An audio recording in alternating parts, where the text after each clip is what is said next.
আউযুবিল্লাহি মিনাশ শাইতানির রাজিম বিসমিল্লাহির রহমানির রহিম আসসালামু আলাইকুম ওয়া রাহমাতুল্লাহি ওয়া বারাকাতুহু।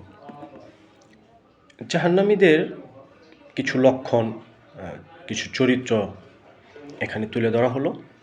নাম্বার 1-এ এরকম তারা কঠোর ভাষায় কথা বলে, কঠিন হৃদয়ের, অহংকারী, মানুষের সাথে আর ভালো ব্যবহার করে না, কর্কশ, উগ্র।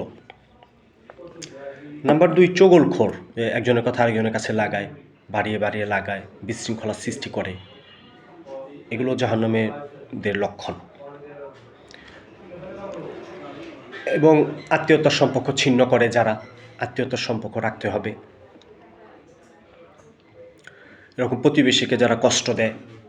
তো এক সাহাবী বলতেছে, আল্লাহ রাসূল, আমি যে ভালো, এটার উদাহরণ কি? তো আমার রাসূল বলতেছে যে তুমি ভালো, তোমার চারপাশের প্রতিবেশীরা যদি তোমাকে ভালো বলে তাহলে তুমি ভালো। তো আমরা একবার ভাবি যে প্রতিবেশীর সাথে আমি কি ভালো আচরণ করি, তাদেরকে আমি কোনো উপকার করি, ভালাই করি, দুঃখে সুখে। এটা এখানে ভালোর গ্যারান্টি বলছে আমার রাসূল। তো প্রতিবেশীর সাথে ভালো আচরণ করতে হবে।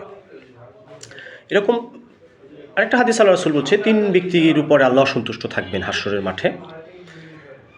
নাম্বার 1-এ বৃদ্ধ জেনাকারী, নাম্বার 2 মিথ্যাবাদী বাদশা, সে যে কেউ হইতে পারে, যে বড় পদে আছে, মিথ্যাবাদী। নাম্বার 3-এ অহংকারী, গরিব, যে গরিব অহংকার করে, তার কিছু নেই এরপরও সে অহংকার করে। এরপর আছে বাচাল, অতিরিক্ত কথা বলে, বেশি কথা, ফাউল কথা। নির্লজ্জ, যার লজ্জা শরম নেই, আমার রাসূল বলছে লজ্জা নাই যার, ঈমান নাই তার।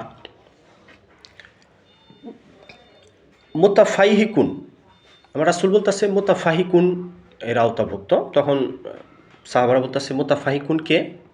আল্লাহ রাসূল বলতেছে এরকম প্রবল অহংকারী, অতিরিক্ত অহংকারী, যার কথার দ্বারা মানুষ তাকে ত্যাগ করছে, ঘৃণা করে মানুষ।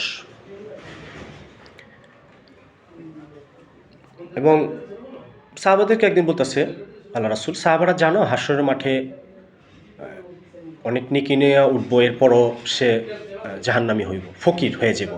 তখন বলতেছে আল্লাহ রাসূল, এটা কারা? তখন নবীজি বলতেছে যে অনেক নেকি নিয়ে উঠবে, কিন্তু এরপরও ওই হকদার আইসা ওরা এই নেকিগুলা নিতে থাকবে। এরকম কারো টাকা আত্মসাৎ করছে নিয়ে যাইব, কারো গীবত করছে নিয়ে যাইব, এরকম কারো জমি আত্মসাৎ করছে আইসা নিয়ে যাইব, এরকম কাউরে থাপড় দিছে, গালি দিছে, লাত্তি দিছে, গীবত করছে, এই নানান হকদার আইসা তার এই নেকিগুলো নিতে থাকবো, একটা সময় সে এরকম ফকির হয়ে যাব। তো আমরা এখনই সংশোধন হই, সামনে আমাদের আখিরাতে জিন্দিগি আসতেছে, চিরস্থায়ী জিন্দিগি, যে জিন্দিগির শুরু আছে শেষ নাই। দুনিয়ার জিন্দিগি তো ক্ষণস্থায়ী, দেখতে দেখতে আমাদের কেটে যেতেছে। আমরা আখিরাতের জিন্দিগি, চিরস্থায়ী জিন্দিগির জন্য প্রস্তুতি নেই। কী করে আমি আখিরাতের ঘাটিগুলো আমি পাড়ি দিতে পারবো।